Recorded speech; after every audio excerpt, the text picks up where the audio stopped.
Hello everyone and welcome to round 4 of this year's Superbet Chess Classic. It's a very nice game between Bogdan Daniel Deac and Alireza Firouzja, and the problem of being a 2700 player in a super event such as this one is that even if you're 2700 and you're a really strong player, you're still the bottom seed and everyone will try their absolute best to beat you. No one will give you a draw if it's a fairly equal possession. Everyone will just play it out.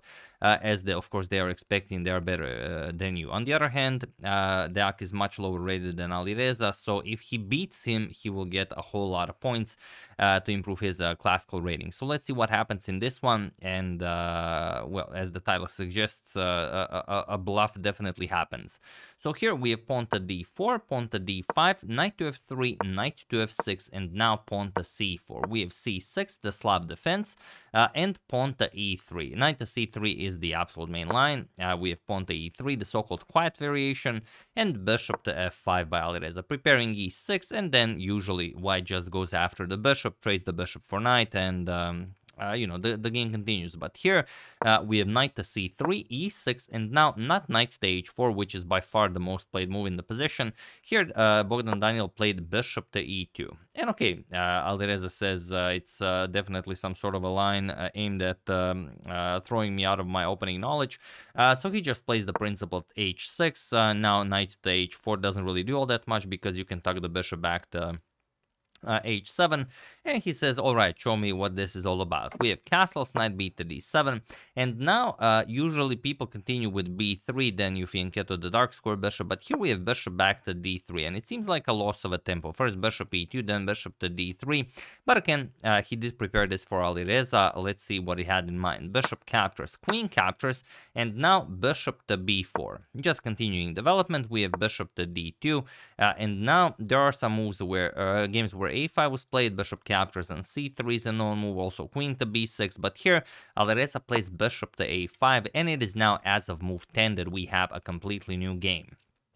So here we have pawn to b4, asking Alireza, are you maybe interested in a nice b4 pawn? But of course, if you take it, then I'm going to play knight captures on d5, now open up an attack on your bishop. That's a weird arrow, sorry. And if bishop captures on d2, you're going to capture here with check first, and only then capture back, and you're going to eliminate a very strong central pawn here.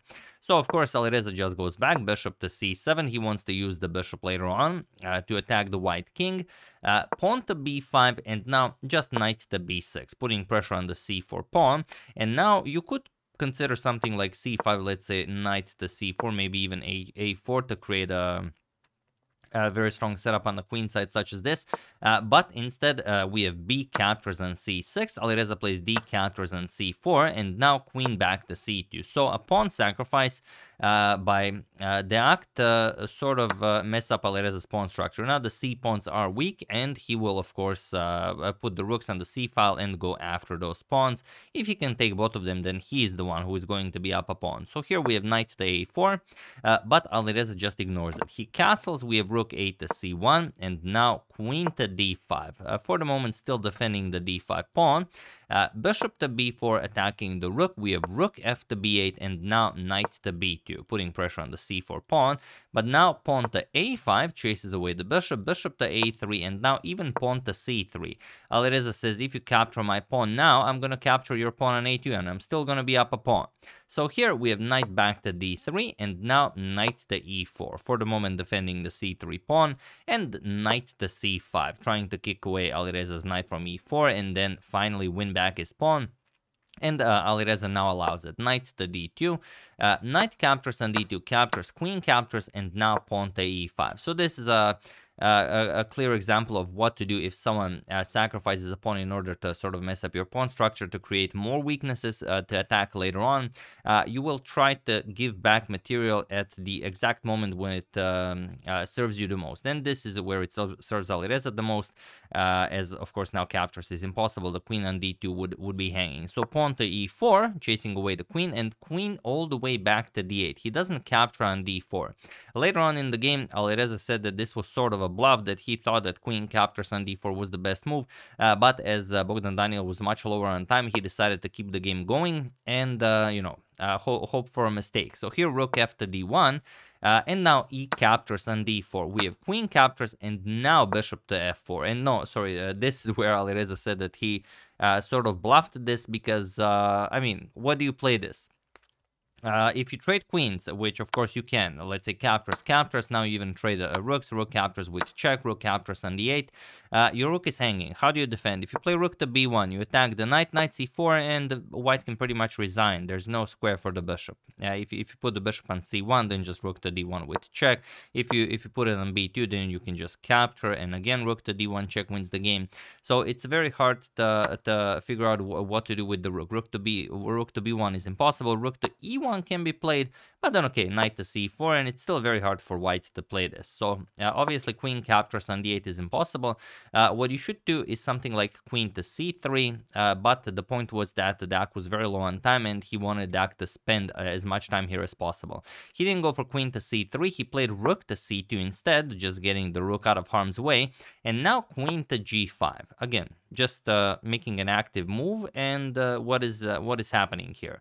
We have rook to f1, and now rook to d8, trying to win some open files. We have queen to c3, and now queen to h5, just threatening checkmate here.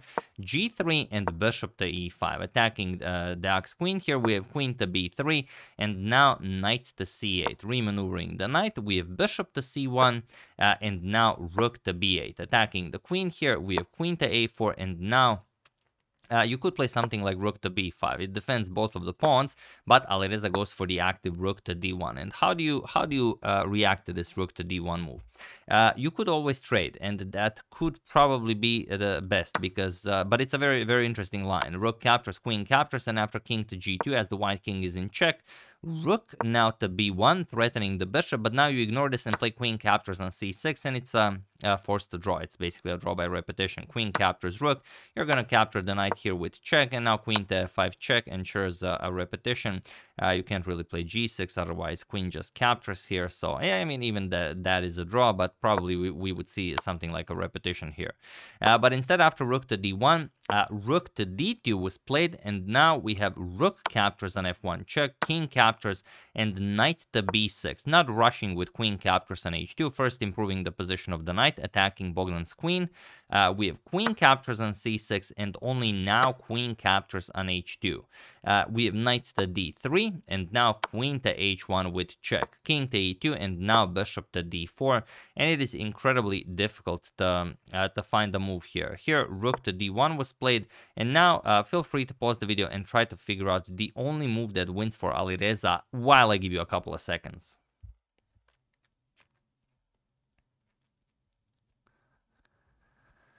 So for those of you who were able to do it, congratulations on finding this a very difficult to spot line. And for those of you who just want to enjoy the show, it is queen to h5 with check. It's probably the first move you checked, and then you thought, yeah, no way, it's this. I'm just gonna keep looking.